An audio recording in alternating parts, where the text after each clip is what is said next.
बच्चों, आप सब कैसे हैं? ठीक है ना? हम हाथ जोड़े और प्रभु से दुआ मांगे। हे पिता परमेश्वर, हमारे जीवन में आपकी पवित्र आत्मा को भेजकर हमें ताकत दे, ताकि कलीसिया के नियमों को पालन करके, प्रभु की आज्ञाओं को पालन करके हम अच्छे क्रिस्तीय जीवन बिताए और हमारा अंतःकरण निर्मल बने। पिता, पुत्र और पवित्र आत्मा के नाम पर आमीन। जय सु बच्चों। हाय बच्चों, हम अपने धर्म शिक्षण के 14 अध्याय पहुंच गए हैं।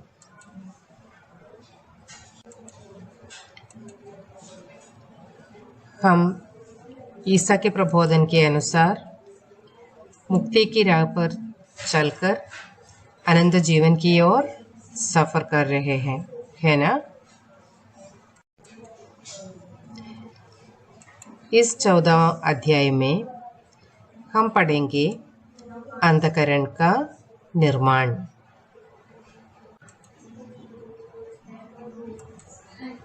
पुराने विधान में ईश्वर द्वारा दी गई संहिताएं और नए विधान में ईसा द्वारा सिखाई गई प्रेम की आज्ञा मनुष्य को सही जीवन बिताने में मदद करते हैं। हम पढ़ चुके हैं प्रभु की 10 आज्ञाएं, कलीसिया के नियमों, ईसा मसीह की प्रेम की आज्ञा, इन सबों के बारे में। ये सब हमें सही जीवन बिताने में मदद करते हैं। भलाई करना, बुराई न करना, ये है इन आज्ञाओं का सारांश। फिर भी मनुष्य अक्सर पाप में गिर जाते हैं। हमारे लिए ये सब संहिताएं दिए गए हैं, लेकिन मनुष्य की इच्छा हमेशा पाप की ओर मुड़ रहे हैं। गलती करने से हमारा मन अशांत हो जाता है। अपने अंतरतम की ईश्वरीय शक्ति गलतियों पर पश्चाताप करने में हमें मदद करते हैं। जब हम पाप करते हैं, उस पर पश्चाताप करने के लिए हमें मदद करते हैं हमारे अंदर जो ईश्वर की शक्ति है। ये शक्ति हमें मदद करते हैं।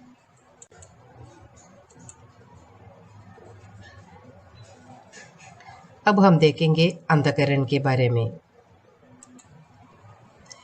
हर व्यक्ति में एक स्वाभाविक आंतरिक शक्ति है। अपने अंतरतम की यही शक्ति निर्देश देती है कि हमें क्या करना है और क्या नहीं करना है। हमारे अंदर ईश्वर की जो शक्ति है, वो शक्ति हमें यह प्रदान करते हैं कि हम निर्देश देते हैं कि हम क्या नहीं करना, क्या करना। हर अवसर पर भलाई करने में यह हमें प्रेरणा देती है। अंतःकरण वह शक्तिशाली आंतरिक आह्वान है जो हमें भलाई करने का प्रोत्साहन देते हुए उसके अनुसार कार्य करने को प्रेरित करता है। हाँ बच्चों, अंतःकरण क्या है? अंतःकरण वह शक्तिशाली आंतरिक आह्वान है जो हमें भलाई करने का प्रोत्साहन देते हुए उसके अनुसार कार्य करने को प्रेरित करता है। और अंतःकरण ईश्वर की आवाज है। यद्यपि यह आवाज मनुष्य के अंतरतम में गूंजती है, फिर भी यह मनुष्य की नहीं बल्कि ईश्वर की आवाज है।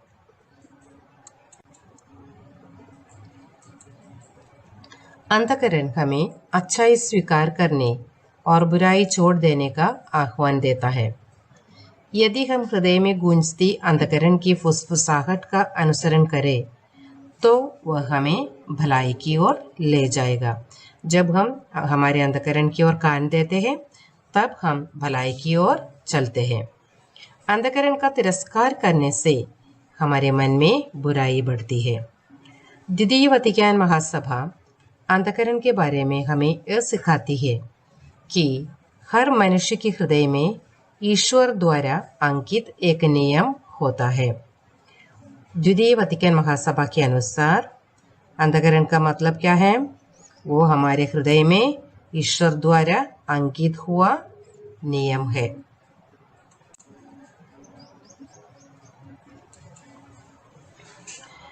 अब हम देखेंगे मनुष्य के अंतरतम की भलाई और बुराई।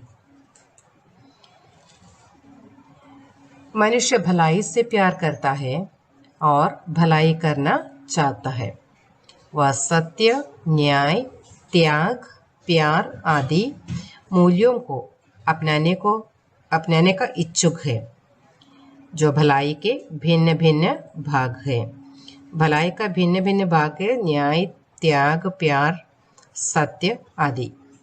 मनुष्य अपने जीवन में भलाई करने के लिए इच्छुक है, भलाई करना चाहते हैं, लेकिन क्या होता है, वो हमेशा पाप की ओर आगे बढ़ते हैं। अपनी इस भलाई के कार्यान्वित करने की स्वतंत्रता भी उसे प्राप्त है। इस स्वतंत्रता में मनुष्य जो निर्णय लेता है उसे अंतःकरण का निर्णय कहते हैं। ईश्वर ने मनुष्य को स्वतंत्रता दिया है, स्वातंत्र्य, अपने मन की स्वातंत्र्य दिया है। इस स्वातंत्र्य के अनुसार मनुष्य जो निर्णय लेता है उसे अंतःकरण का निर्णय कहते हैं।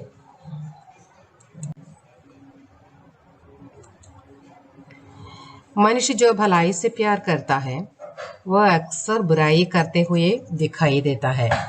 इसका कारण मनुष्य में निहित पाप का प्रभाव है।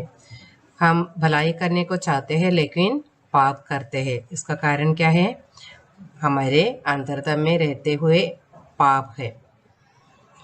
भलाई और बुराई का यह संघर्ष मनुष्य में सदा सक्रिय है। संत पौलुस इसके बारे में कहते हैं, भलाई करने की इच्छा तो मुझ में विद्यमान है, किंतु उसे कार्यान्वित करने की शक्ति नहीं है। मैं जो भलाई चाहता हूँ वह नहीं कर पाता, बल्कि मैं जो बुराई नहीं चाहता वही कर डालता हूँ। यह हम पढ़ेंगे रोमियो के नाम संत पौलुस का पत्र अध्याय 7 वाक्य 18 और 19 में।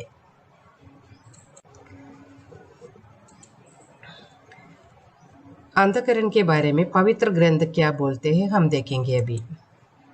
पवित्र बाइबल के पुराने विधान में अंतःकरण शब्द का प्रयोग सामान्य रूप से नहीं दिखाई देता है। पुराने विधान में अंतःकरण का अर्थ दिया गया है हृदय। हृदय ही हमें भलाई करने को प्रेरित करता है। लेकिन नए विधान में संत पौलुस अंतःकरण के बारे में विस्तृत रूप से सिखाते हैं। वे कहते हैं कि जिन्होंने ईसा के आदेशों को नहीं अपनाया है वे भी अंतःकरण की आवाज के अनुसार काम करने को बाध्य है। हम ईसा के आदेशों को नहीं अपनाया तो भी हमारा अंतःकरण की आवाज के अनुसार काम करना है। उन्हें विशेष नियम तो नहीं मिला है, लेकिन वे स्वाभाविक रूप से अपने हृदय में नियम स्वीकार कर चुके हैं।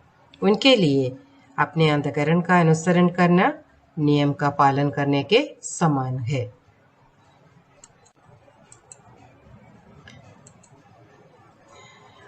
अभी हम देखेंगे अंतःकरण और विश्वास के बीच में क्या रिश्ता है, क्या संबंध है। जो ईसा में विश्वास करते हैं उसका विश्वास ही अंतःकरण की बुनियाद है। इसलिए विश्वास के सत्यों के आधार पर हर विश्वासी को अपना अंतःकरण तैयार करना है। हम जिसमें विश्वास रखते हैं, हमारा विश्वास का आधार क्या है, उनके अनुसार हमारा अंतःकरण तैयार करना है। क्रिस्तीय विश्वास में आधारित धार्मिक आवाज को क्रिस्तीय अंतःकरण कहते हैं।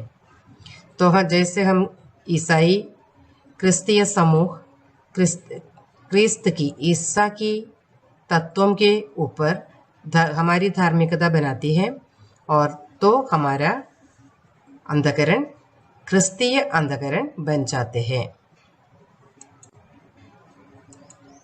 मनुष्य जो ईश्वर की संतान है उन सभी में ईश्वरीय चेतना विद्यमान है। जैसे हम ईश्वर के संतान है, हम गए अध्याय में पढ़ चुके हैं, हम कलीसिया के संतान है, ईश्वर के संतान है। ईश्वर के संतान है इसलिए हमें ईश्वरीय चेतना विद्यमान है। इसलिए ये कहा जाता है कि अंतःकरण की आवाज ईश्वर की ही आवाज है। हम में निवास करने वाले ईश्वर की आवाज है हमारे अंतःकरण। लेकिन क्रिस्तीय जो ज्ञान स्नान और तैलाभिषेक संस्कारों द्वारा पवित्र आत्मा को स्वीकार कर चुके हैं, उन्हें अंतःकरण के निर्णयों में पवित्र आत्मा की विशेष मदद मिलेगी। जैसे हम बपतिस्मा द्वारा ज्ञान स्नान द्वारा कलीसिया के संतान बन चुके हैं और तैलाभिषेक संस्कार स्वीकार किए हैं, तो हमें पवित्र आत्मा की विशेष मदद हमें मिलेंगी। काय के लिए? अंतःकरण के निर्माण के लिए। संत पौलुस सिखाते हैं, मेरा अंतःकरण पवित्र आत्मा से प्रेरित है।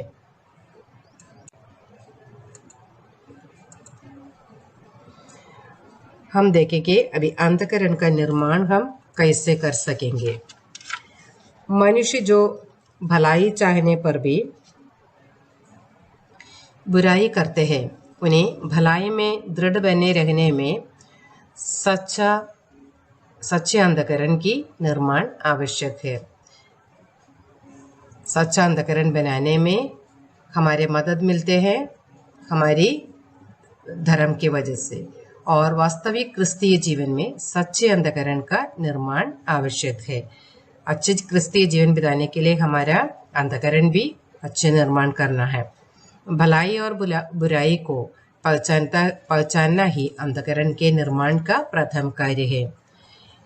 जब हम कुछ करने के लिए निकलते तब वह बुराई है क्या भलाई है, ये पहचानना है सबसे पहले अंतःकरण का प्रथम कार्य। भलाई और बुराई को पहचानने का प्रशिक्षण भी प्रत्येक व्यक्ति को आवश्यक है। हम क्रिस्तियों को ईश वचन और कलीसिया के प्रबोधन यह प्रशिक्षण प्राप्त करने में मदद देते हैं। हम क्रिस्तियों को कैसे इसका प्रशिक्षण मिलते हैं? ईश वचन द्वारा, प्रभु ईश्वर की आज्ञाओं के द्वारा, ईसा मसीह के प्रेम की आज्ञाओं के द्वारा, कलीसिया के नियमों के द्वारा।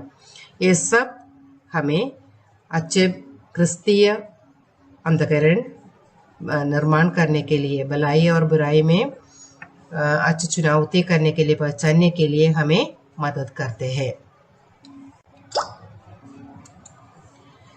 दूसरा कार्य है मन का प्रशिक्षण। किसके लिए? जो बुराई छोड़ने और भलाई के अनुरूप निर्णय लेने में हमें तैयार करता है।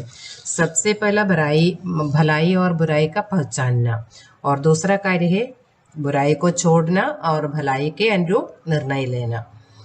भलाई के जीवन की चुनौतियों का सामना करने में और भलाई में दृढ़ बने रहने में इस प्रशिक्षण के द्वारा हमारे मन को परिपक्वता और शक्ति मिलती है। भलाई करते हुए ईश्वर और अपने भाई बहनों को प्यार करने की तत्परता भी यह प्रदान करता है।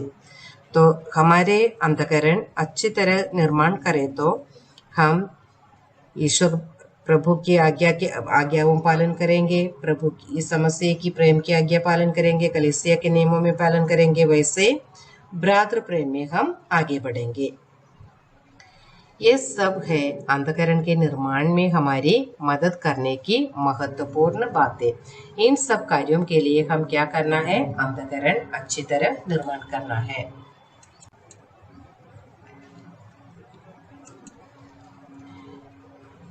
अब हम देखेंगे क्रिस्तीय अंतःकरण कैसे निर्माण करेंगे।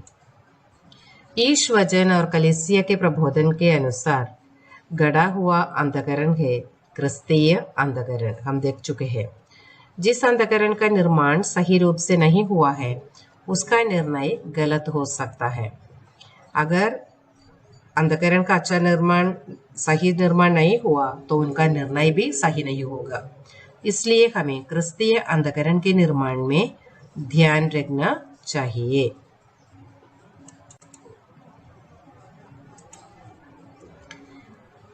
क्रिस्तीय अंतःकरण के लिए क्या क्या सहायक है हम देखेंगे। सबसे पहले सही ज्ञान प्राप्त करना। मानवीय और क्रिस्तीय मूल्यों के बारे में ज्ञान और प्रशिक्षण लेना है। मानवीय मूल्यों के बारे में और क्रिस्तीय मूल्यों में, इन दोनों में हमें अच्छा ज्ञान होना। हर परिस्थिति में भलाई और बुराई को पहचानने का ज्ञान हमें इसके द्वारा मिलेगा।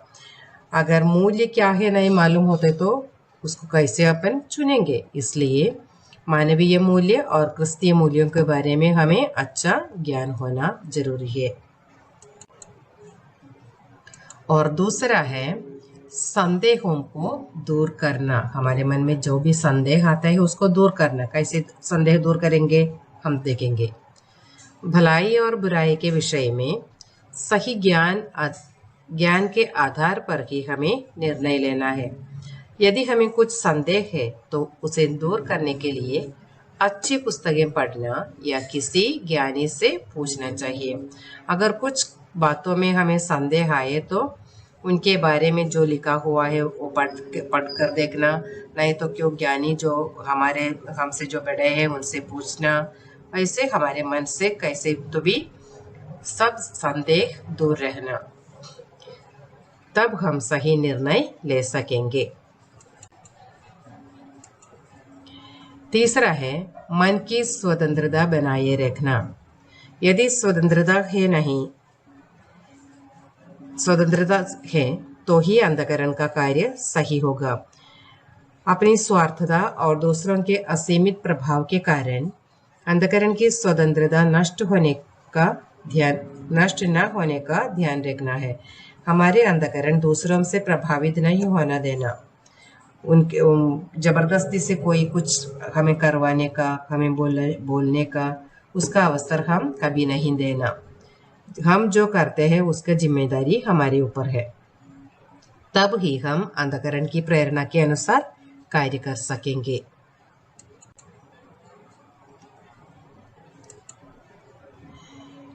चौथा, पवित्र आत्मा की मदद मांगना।